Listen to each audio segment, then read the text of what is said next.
अध्यक्ष वल्लभ राम पाटीदार जी के इस आज कार्यग्रहण समारोह में हमारे बीच में हमारे राजस्थान के कांग्रेस के प्रभारी आदरणीय सुखजिंदर रंधावा साहब, हमारे सह प्रभारी आदरणीय काजी साहब, सम्माननीय अमृता धवन जी, मंच के ऊपर बैठे हुए निवर्तमान अध्यक्ष दिनेश कोडनिया जी, भगोरा साहब, भाई गणेश गोगरा जी विधायक, मेरे साथी विधायक और सम्मानित मंच और आप सब वो लोग जिन्होंने हम सबको मंच दिया, हमको किसी को एमएलए बनाया, किसी को एमपी बनाया, आप सब लोगों को सबको साथ लेते हुए सबसे पहले मैं नवनियुक्त जिला अध्यक्ष वल्लभ राम पाटीदार जी को मेरी ओर से बहुत बहुत बधाई देना चाहता हूं। कांग्रेस पार्टी की तरफ से उनको शुभकामनाएं देना चाहता हूं कि उन्होंने आज एक नए अध्यक्ष के रूप में यहां कार्यभार ग्रहण किया है।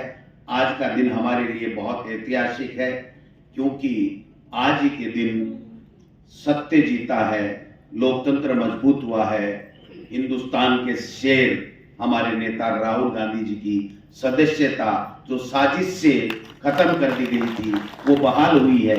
मैं समझता हूं आज के लिए हमारा दिन बहुत महत्वपूर्ण है और ऐसे दिवस पर डूंगरपुर में आप आदिवासी भाइयों के बीच में सब लोगों के कांग्रेस के कार्यकर्ताओं नेताओं के बीच में हमें आने का जो सौभाग्य मिला है, मैं समझता हूं मैं बहुत दिल की गहराइयों से आपका आभार प्रकट करता हूं और मैं अपने आप को गौरवान्वित महसूस करता हूं कि ऐसे अवसर के ऊपर मुझे यहाँ आने का मौका मिला है।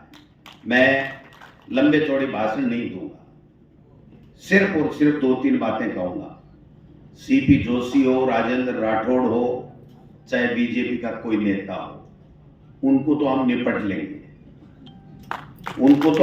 लेंगे।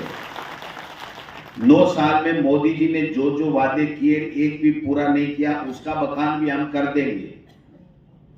भारतीय जनता पार्टी में जो कलह चल रही है उसकी बात भी हम घर घर तक पहुंचा देंगे।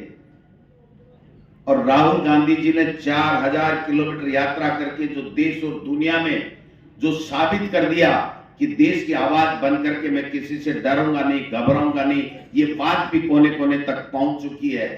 लेकिन एक बात जो काम की बात है, मोदी जी की तरह मन की बात नहीं है, काम की बात यह है कि हमको उठ खड़ा होना होगा, एक होना होगा, सबको मिलकर के चलना होगा, कांग्रेस को मजबूत करना होगा, कांग्रेस की जय बोलनी होगी।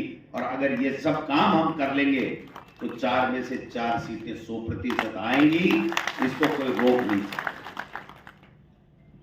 हमको समझना पड़ेगा कि देश कहां जा रहा है, ये हो क्या रहा है। क्या देश के एक लोकसभा में सांसद की आवाज को दबाया जा सकता है? क्या देश में मीडिया को मैनेज करके आवाज को रोका जा सकता है? क्या देश में ईडी, इनकम टैक्स और सीबीआई से डरा धमका करके कुचलने की साजिशें रची जा करके क्या इस देश में भय और आतंक का माहौल पैदा करके क्या शासन चलाया जा सकता है? ये सब चीज समझने की बात है। आए ईडी आए, सीबीआई आए, इनकम टैक्स आए, हम लोग न घबराने वाले हैं न डरने वाले हैं। हम महात्मा गांधी के अनुयायी हैं, हम उस पार्टी के कार्यकर्ता और सदस्य हैं जिसकी नेता ने, इंदिरा गांधी जी ने और राजीव गांधी जी ने इस देश के लिए मर मिटे, देश की एकता और अखंडता को कायम रखा, अपने प्राण न्यौछावर कर दिए, लेकिन कभी डरने का काम नहीं किया, कभी पीछे हटने का काम नहीं किया। हमारी विचारधारा क्या है, इनकी विचारधारा क्या है? इनकी विचारधारा फूट डालो राज करो जो अंग्रेजों की थी। हमारी विचारधारा क्या है कि सबको साथ लेकर के चलो, सबसे प्रेम करो, भाईचारा करो, सबको समान अवसर मिले। बाबा साहब भीमराव अम्बेडकर का संविधान सबको प्रेरणा लेकर के उस संविधान के मुताबिक हम काम करें। हमारी विचारधारा और उनकी विचारधारा में जमीन आसमान का फर्क है, ये बात हमको समझनी पड़ेगी। आपसी छोटे छोटे झगड़े मिटाने पड़ेंगे। ये छोटी छोटी बातें जो है वो बड़ा नुकसान कर देती हैं। मैं देख रहा था कि जिला अध्यक्ष स्वयं नीचे उतर करके गया, शंकर यादव जी, आपको आना चाहिए था। ये दूरियां मिटेंगी तो ये कांग्रेस 4 सीटें जीतेगी। आप भी सम्मानित नेता हैं, ये भी सम्मानित नेता हैं। अगर छोटी छोटी बातों को लेकर के हम वहीं बैठ गए, वहीं कर गए, तो ये देश हमें माफ नहीं करेगा। और राहुल गांधी और सोनिया जी की त्याग और तपस्या व्यर्थ नहीं चली जाए, इसके लिए हमको मर मिटने के लिए तैयार रहना चाहिए। किसी की न तेरा न मेरा न ग्रुप है न कोई और है, हम कांग्रेस के सच्चे सिपाही हैं। कांग्रेस के सच्चे सिपाही देश की आजादी के लिए भी लड़े थे, आजादी भी दिलाई थी। आज इस आजादी को बरकरार रखने के लिए लड़ेंगे, कटेंगे, मरेंगे, लेकिन पीछे नहीं हटेंगे। इस सोच के साथ में हमको आगे बढ़ना पड़ेगा। अगर ये सोच हमने कर ली तो किसकी माई के लाल की हिम्मत है? क्या चीज है राजेंद्र राठौड़ और सीपी जोशी अपनी सीटें ढूंढते घूम रहे हैं। उनको राजस्थान की विधानसभा में जाने के लिए दोनों नेताओं को, भाजपा के नेताओं को अपनी सीटें नहीं मिल रही हैं। आप किसकी बीजेपी मजबूत की बात कर रहे हैं? इस बीजेपी ने कर क्या दिया मेरे को बताइए। आपको क्या नहीं किया अशोक गहलोत जी की कांग्रेस की सरकार ने? क्या यूपीए सरकार ने नहीं किया? आरटीआई, राइट टू एजुकेशन किसने दिया? राइट टू फूड किसने दिया? सूचना का अधिकार भ्रष्टाचार समाप्ति के लिए किसने दिया? नरेगा किसने दी? अब क्या बात कर रहे हो? क्या दे दिया इन्होंने? 500 का नोट बंद कर दिया, 2000 का चला दिया, 6 साल में 2000 का बंद कर दिया। अब क्या करेंगे? 100 का बंद करेंगे, 200 का करेंगे। इनकी 2024 में दुकान बंद हो जाएगी दिल्ली वालों की खुद की।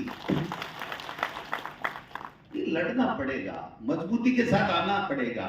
हम सबके कारण से कांग्रेस है और कांग्रेस के कारण से हम हैं।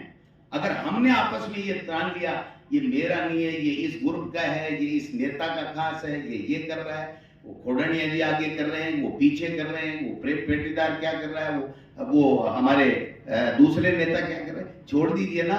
नेता पैदा करने वाले आप हो, ये नेता आपके पीछे भगेंगे, मैं गारंटी देके जा रहा हूं आपको। अगर आप में हिम्मत हुई, जो गलत चलने लगा, चाहे वो गोविंद डोटासरा हो चाहे दूसरा कोई नेता हो, अगर गलत चल रहा है तो 5 आदमी कार्यकर्ता खड़े होकर कह दीजिए कि लाइन पे आ जाइए, कांग्रेस को जिताएंगे, कांग्रेस का शासन यहां भी लाएंगे और 2024 में दिल्ली में भी लाएंगे।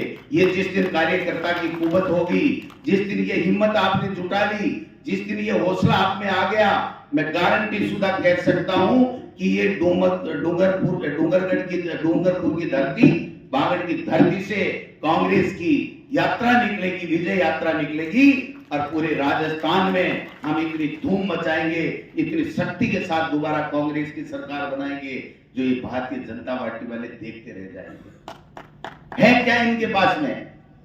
4.5 साल में एक फूटी कोड़ी का काम नहीं। 25 में से 25 सांसद क्या कर दिया जी? आपका सांसद है यहाँ, क्या कर दिया आप बता दीजिए। दूसरे सांसद ने क्या कर दिया? कहां है कोई आदमी? इनमें से 24 सांसद बीजेपी के हैं। एक तो चलो आरएलपी का है, वो साथ था, आज नहीं है, उनको हम छोड़ देते हैं। 24 में से राज्यसभा के सांसद को कौन जोड़ेगा? यहाँ के सांसद राज्यसभा भी तो हैं। हाँ है ना, वो तो बाबू की सी कदर है उनकी। ये एमपी जिनको जनता ने वोट देकर के जिताया, काजी साहब वो मोदी जी के सामने, अमित शाह के सामने बोल नहीं सकते। ये हिम्मत है इनकी और आप में वो ताकत है कि आप गोविंद डोटासरा को भी कह सकते हो, डोटासरा जी ये ठीक नहीं है। आप अशोक गहलोत को भी कह सकते हो कि मुख्यमंत्री जी ये योजना तो दी लेकिन ये और देनी पड़ेगी। आप इन नेताओं को भी कह सकते हो, हम सबको कह सकते हो। ये ताकत अगर कोई देती है, ये लोकतंत्र को मजबूत करने का कोई काम करती है, तो वो कांग्रेस पार्टी और कांग्रेस पार्टी की विचारधारा है। ये मैं कहना चाहता हूँ, जो काम करता है उससे चूकियां होती है। मैं प्रदेश अध्यक्ष हूँ, 100% सब राजी हूं या मैं 100% सही कर रहा हूं, मैं नहीं कह सकता। नहीं होगा, 100% नहीं हो सकता। कोई आदमी अपने आप में देवता नहीं हो सकता, गलती मानव से होती है। लेकिन मैं ये कहना चाहता हूं कि आप में वो हिम्मत होनी चाहिए, आप में वो संज्ञान लेना चाहिए कि जहां गोविंद डोटासरा या कोई कांग्रेस का नेता गलती कर रहा है तो आप कहिए कांग्रेस आपके अकेले की नहीं है डोटासरा जी, कांग्रेस हमारी मां है, हम कांग्रेस को मरने नहीं देंगे, कांग्रेस को जिता करके लाएंगे। ये जिस दिन कह दोगे ना, जो हम लंबे लंबे चोले पजामे पहन करके मंच पे बैठे हैं ना, कोई सांसद बन गया, कोई एमएलए बन गया, इनके आंखों में आंखें डाल करके बात करो कि भैया सब एक हो जाओ और एक होकर के 9 तारीख को दिखा दो राहुल गांधी जी हमारे नेता को कि हम सब एक हैं और बागड़ से सारी की सारी सीटें जीत करके राजस्थान में सरकार बनाएंगे और 2024 में हम दिल्ली में हमारा झंडा फहराएंगे। ये जब तक नहीं करोगे तब तक केवल भाषणों से क्या है, भाषण मैं ठीक दे लेता हूँ, ठीक दे दूंगा, कोई थोड़ा कमजोर देता है कमजोर दे देगा, कोई अच्छा दे रहा है फिर भी आपके उससे नहीं बनती है तो आपको अच्छा नहीं लगेगा। क्या बोला दिनेश खोटनिया समझ में नहीं आया। अरे समझ में इसलिए नहीं आया कि तेरे उनके थोड़ा बहुत मतभेद है, वो मतभेद मिटा ले मेरे भाई। मतभेद तो है नहीं, मतभेद है, मनभेद नहीं मिटते हैं, मतभेद मिट जाते हैं। और आज जिस प्रकार से राहुल गांधी जी के ऊपर हमला किया गया है, हमारे संविधान पे हमला किया गया है, लोकतंत्र पे हमला किया गया है, आए दिन आप देख सकते हो नेताओं को अंदर कर रहे हैं, जबरदस्ती झूठे केस बना रहे हैं। आप बताओ इनकी नैतिकता कहां गई? रे बात तो करो, इनकी नैतिकता कहां गई? वो फडणवीस क्या बोल रहा था उसके लिए, अजीत पवार के लिए, कि जब हमारा राज आ जाएगा तो अजीत पवार चक्की पीसिंग, चक्की पीसिंग, चक्की पीसिंग। हो क्या रहा है? अजीत पवार राज करेंगे, राज करेंगे, राज करेंगे। बीजेपी में चला गया राज करेंगे, नहीं तो चक्की पीसिंग। तो आप क्या, हमारा और उनका क्या मुकाबला? आप देखिए, मैं सीधी सट कहने वाला आदमी हूं, मेरे को नफा भी इससे हुआ है, कभी होगा तो जिंदगी में नुकसान भी होगा तो मैं झेलूंगा, लेकिन मैं कांग्रेस का सच्चा सिपाही हूं। मेरे शरीर में जब तक एक खून की बूंद भी है तब तक मैं कांग्रेस की बात करूंगा। और मेरा सौभाग्य है, हम गौरवशाली हैं कि हमारे सामने रंधावा साहब जो नेशनलिस्ट हैं, जिनके बॉर्डर के ऊपर गांव है जहां पाकिस्तान से रोजाना 2-2 हाथ करते हैं, कभी डरते नहीं झुकते नहीं है, ऐसा सेनापति हमें मिला है राजस्थान में। इनके नेतृत्व में हम सब मिलकर के एक दूसरे की छोड़ करके, मैं जब भी जाते थे ना तो मैं कहता था, अच्छे अच्छे लोग मेरे से नाराज भी हुए होंगे, ये 2-2 ग्रुप लेके जाते थे, 8-8, 7-7 आदमी, कोई काले पेन से लिख के ले जाता था ना, कोई हरे पेन से लिख के ले जाता था। एक दिन मैंने कहा, मैं आपके हाथ जोड़ता हूं, आपसे भिक्षा मांगता हूं कि आप सब एक होकर के इस कांग्रेस को मजबूत कर दो। और मुझे बहुत कहते हुए गर्व हो रहा है कि मेरी बात को नेताओं ने माना और एक जाजम पर बैठ करके यूनानिमसली एक मत से जिला अध्यक्ष का नाम दिया, किसी ने दूसरा नाम नहीं दिया। मैं समझता हूं कि कहने में अगर संकोच नहीं हो तो मानने वाला को भी मानना पड़ता है। इसलिए मैं इतना कहना चाहता हूं कि सबको साथ जोड़ करके चलो, सबको साथ ले, आदिवासी, जनरल कास्ट, सब मिलकर के करेंगे तब होगा। ये संविधान की व्यवस्था है खोटनिया साहब, ये संविधान की व्यवस्था है कि हमारे आदिवासी भाइयों को संविधान जो बाबा साहब ने दिया उसमें इनको अधिकार दिया है, जिन पदों पे इनको चुनाव लड़ना है दिल खोल करके तन मन धन से मदद दीजिए। और बाकी नेतागिरी तो आप कर ही रहे हैं, कौन मना कर रहा है आपको? जनरल वाले कर रहे हैं, सब नहीं कर रहे हैं क्या? बताओ, कर रहे हैं ना। 7 साल तक जिला अध्यक्ष रहे और मुझे एक व्यक्ति ने आकर के नहीं कहा कि जिला अध्यक्ष के रूप में खोटनिया अच्छा काम नहीं कर रहा है। मुझे राहुल गांधी जी जब आए थे पंजाब में, जब किसानों का आंदोलन चल रहा था, मैं, मुख्यमंत्री जी और अजय माकन जी, हम लोग गाड़ी में बैठे थे, मुझे कहा डोटासरा, राहुल गांधी जी ने कहा तेरा चयन इसलिए हुआ था कि तू बेस्ट जिला अध्यक्ष था सीकर का, मेरे पास रिपोर्ट आ गई थी और तुमने 7 साल अच्छा जिला अध्यक्ष किया, तू बता कि तेरे यहाँ जिला अध्यक्ष कौन है, बेस्ट कौन है? तो मैंने कहा साहब आप बढ़ेंगे। बोले जो बढ़ गए उनमें बता। तो मेरे मुंह से निकला, मैं सही कह रहा हूं, ईमानदारी से कह रहा हूं कि दिनेश खोटनिया सबसे बेस्ट जिला अध्यक्ष। ये अपने आप निकलता है, किसी को बनानी है दिनेश खोटनिया थोड़ी थे वहां। क्यों? कि आप सबको साथ लेकर के जब भी इनको कोई टास्क देते हैं तो ये करता है, लेकिन थोड़ी बहुत चलती रहती है, उसको हमको खत्म करना है। अब युद्ध का समय है, युद्ध में कोई सगा नहीं है, कोई दुश्मन और चिड़िया की आंख में नजर होनी चाहिए। राज ले आओ, इनको मिलेगा नेताओं को, उससे ज्यादा इन कार्यकर्ताओं का दिलाने का मादा हमारे रंधावा साहब, काजी साहब और अमृता जी में है। और मैं आपकी पैरवी करने के लिए सुप्रीम कोर्ट का वकील बनूंगा। आप सबने बुलाया, स्वागत किया, आपका बहुत बहुत धन्यवाद। जय हिंद, जय भारत।